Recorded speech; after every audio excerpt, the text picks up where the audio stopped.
Clashers, the Allfather here, bringing you our next war recap. It was a close one, came down to the last attack. The opponent did not use their one attack. Don't know if they could have came in and tied it or not. If they had tied it, we would have lost by percentage. But as it was a clutch last-minute attack by us for the win, gotta love it. And we're going to go ahead and just take a look at a few attacks here. Not all necessarily 3-star attacks. In fact, I think what I want to do here is open up with the failed 1-star attack here on their #1 base. Because as we are bringing in more Town Hall 10s, it's going to be more important, obviously, to know how to take them out. So we're going to go ahead and take a look at Legion's attack on the #1 base here and pause it quickly and take a look at the army composition here.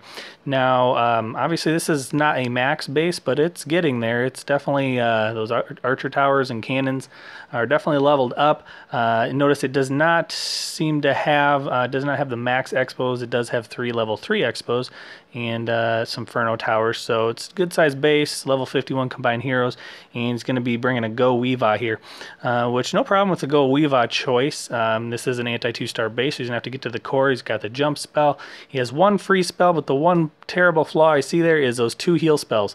And sometimes you can get away with 1 heal spell if you can get the heal either while a Inferno is frozen or use the heal away from the Infernos. But as anyone should know at Town Hall 10, heal spells do not work through Inferno towers. They fry your troops, and the heal is not effective, doesn't even work. So to bring any amount of heal spells, but especially multiple heal spells to a Town Hall 10 attack against Inferno towers seems counterintuitive. I have seen it on a few, but usually no more than 1 heal spell. You definitely want to have that rage spell in there, and that is to get through and take those Inferno towers out quickly while they're either frozen or however you intend to take them. But trying to heal through them like you do with a Town Hall 9 Valk attack or a Town Hall 9.5 with no Infernos does not work. So let's go ahead and take a look at this attack. As he launches it here, he's going to go ahead and use the Quad Quake there. The attack here is not going to take very long, it looks like, but it does a nice job breaking open that compartment. So he's got a nice access to the core and to that Town Hall. All he's got to do is create his funnel here. He's got his wall breakers broken in. The golems are going to go ahead and dive. That is not a proper whiz funnel. The wizards should be going outside in. So he's going to have to wait a long time here to get his Valks going, because he's got to wait till that funnel gets created. See how they want to go outside? Luckily he broke it. If he'd have started his wizards outside, they would have gone inside first. And here we got to deal with the clan castle troops. Unfortunately, using the Quad Quake, you have no ability to use a poison there, unfortunately, unless you sacrifice a heal spell or something. But see, there he is trying to heal through the Inferno towers, which he does use the poison or the freeze spell there to take out the 1, but see how quickly all of his Valks are gone. Now he's going to try to heal again through an Inferno tower. Now that one does appear to only be set on single, but it still really doesn't matter. You see all that DPS in the middle of the Queen there, the max Teslas, max Wiz towers, and the Inferno towers. Rage spells would have allowed him to get in there. They might have had a good chance with a double rage, double freeze or something like that to get in there and at least maybe get the Town Hall, because those Valks obviously would have loved those close, compact, clustered together buildings in the core and ripped through them, but they were too slow and they were getting fried and the heal spell was ineffective. And so basically a waste of 2 spell spaces out of 5, which renders that attack ineffective. So last ditch effort here, he does save the 50% there with a Queen, dropping the jump spell there, which is going to absolutely do nothing other than bring her into range of all the DPS, and ends up coming out with a really low percentage 1-star. Not really effective there, but for those reasons stated previously. Next up, we're going to look at another Town Hall 10 attack here by Chief Jared against the #2 base.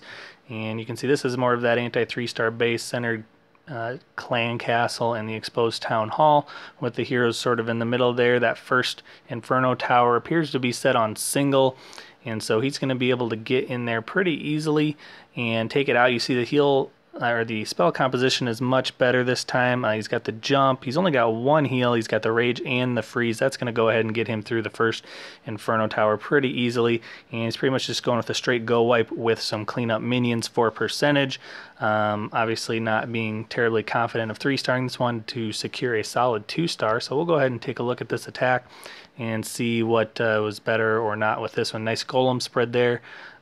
Puts the wizards across the entire base. You really just don't need to do that. They need to be on the outside and work in. You want to leave some middle buildings there. That's what's going to attract your P.E.K.K.A.s and your heroes, especially your king, to stay on course. If you clear the middle buildings, they have nothing to aggro onto.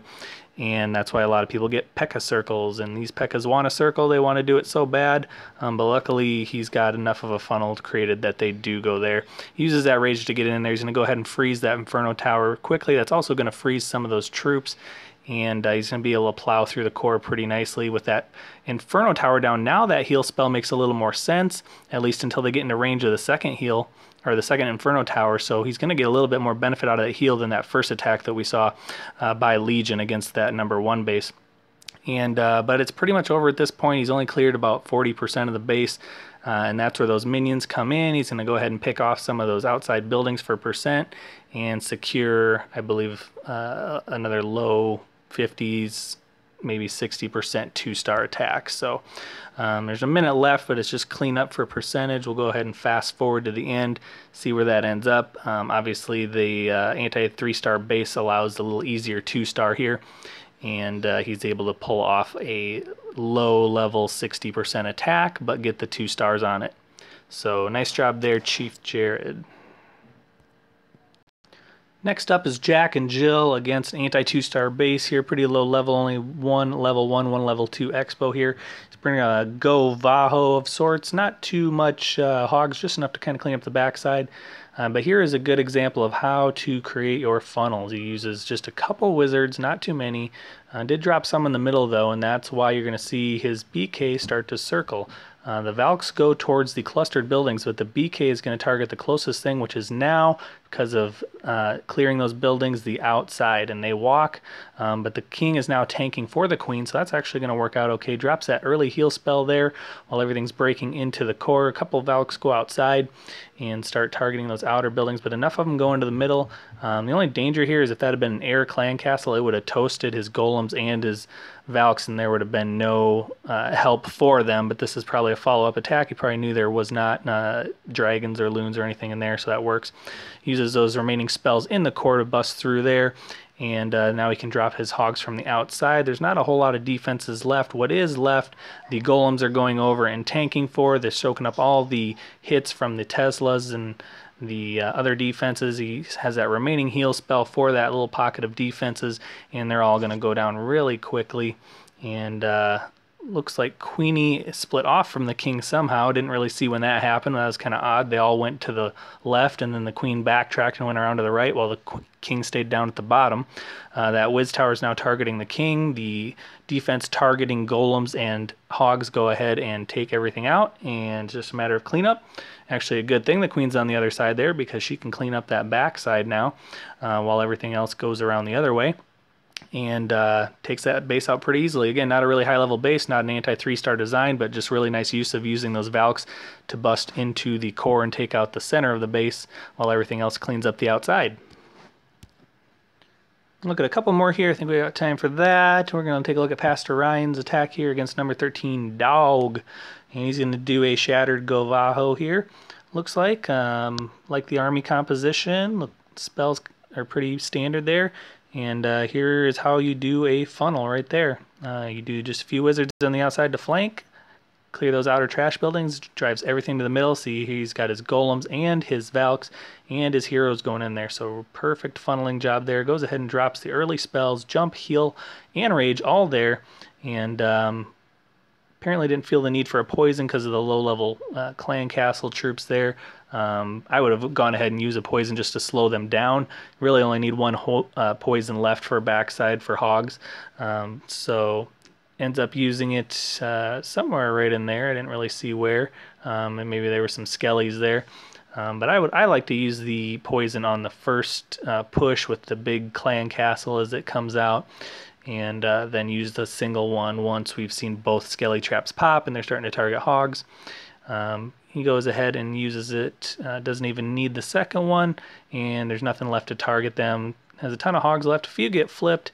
He's got all his troops left. All the defense is pretty much in the middle of that base, so now he's got a lot of cleanup on the outside. He's got an archer or so, probably pop that on one of these outside buildings. Really nice attack. We knew, I think, from follow-up that all these GBs, the giant bombs, were all in the bottom of that base, and so sending that GoVaho portion in the bottom to wreck all those pretty much cleared up the rest for the hogs. And the rest is just cleanup mode. He's saving that one archer to see where his troops go to make sure he doesn't get hung up on a 99% and see which builder hut they may or may not ignore. And drops the swag victory poison at the end. So really nice job there by Pastor Ryan. Next we're going to look at two attacks by newer members. Sir Rudy Rude here against mid-level Town Hall 8 base here, but level 5 air defenses it looks like, based on how many missiles I see coming out of them. And he's going to go ahead and do a Light Quake Dragoon Rage here. Actually, it's not a Dragoon, it's a Dragon. And as soon as that clan castle pops out, we'll see what's in there. And but he goes ahead and takes out one air defense. He's tackling the other with his dragons. And he's going to go ahead and tank with his BK on that side and drop the hogs right behind it. And I really like that because if you can see what they're doing, only that one cannon is targeting them. They go ahead and take out one there. They're going to hit the mortar next, and they're going to go ahead and take out this third air defense with the hogs. So I really like that choice. You have to be careful with that Clan Castle Loon. If that pops out too quick and drops on your hogs, it's going to be trouble. But they've already done their damage. They've done what they came to do. And so well thought out as far as where to place that BK to go ahead and tank and distract while those hogs could go in and snipe that third air defense. And obviously the dragons are able to take care of the rest of the base pretty handily with 3 or so left. And so again, really nice job there by Sir Rudy Rude with the Ho-Drag attack. And the next one here is another 3-star attack by Sir Rudy Rude. And it is a 3-star attack. I'm not quite sure how, but take a look at this army composition here. We have a few wizards. We have Clan Castle wizards, 2 P.E.K.K.A.s, and 24 hogs. Heal, rage, heal. Never a composition that I've seen. But let's go ahead and take a look at what he does and what the thinking was behind here. 24 hogs again, uses 1 to get in there, get a lure. He pops about 10 or so archers out. That's not all that's in the clan castle, but he does drag it out here. I would have probably dropped a second hog in there to make sure you get everything out. He doesn't. He drags the initial clan castle troops out there, drops a poison, double poison for archers. That doesn't really make a whole lot of sense either, but uses the wizards to kind of keep them in it. They go down very quickly, but again, 2 poison spells for tier 1 troops is not a good use of those. Now he's got his hogs coming in. His clan castle has not been dealt with. There could have been a baby dragon or something in there. Instead there's archers, but they do keep targeting the hogs, obviously, because the hogs aren't going to fight back. And so he didn't deal with the clan castle. Does get a pre-healed here down with the giant bomb location. Nice job there. Skellies and archers are still running around beating on the hogs. And he's got another heal spell left here. The hogs have just about taken out all the defenses, though. Again, you can see these are very low defenses. These are very underdeveloped Town Hall 8 base. But again, the archers are still running around. The skellies and the BK are targeting the hogs. No idea how this worked. Hogs do take out the cannon and one more building. All the defenses are down. The hogs go down, so the hogs did not clean up this raid like they normally do. Still has a rage spell left. Have no idea what that is for. Usually on a hog raid you're going to bring all heal spells, but goes ahead and takes out the clan castle troops. Finally those archers go down. BK starts going around the outside. Max clan castle wizards start cleaning up here. P.E.K.K.A.s are still alive. They're running around the outside. So again, not a very orthodox army composition, but uses that rage. They're going to pop the king down quickly. Everything's still alive for the most part, and all he's got left is cleanup. So against a very common internet Town Hall 8 base, very unorthodox army composition and execution, but can't argue with results. Can't say I've ever used a composition like that, but it gets the job done with the 3-star. Nice job on a 6-pack this war for Sir Rudy Rude. That'll do it for this war recap. Make sure to like, share, and subscribe. Follow us on Twitter at Clash with Taff. That's at Clash with TAF. Until next time, thanks for watching, everybody.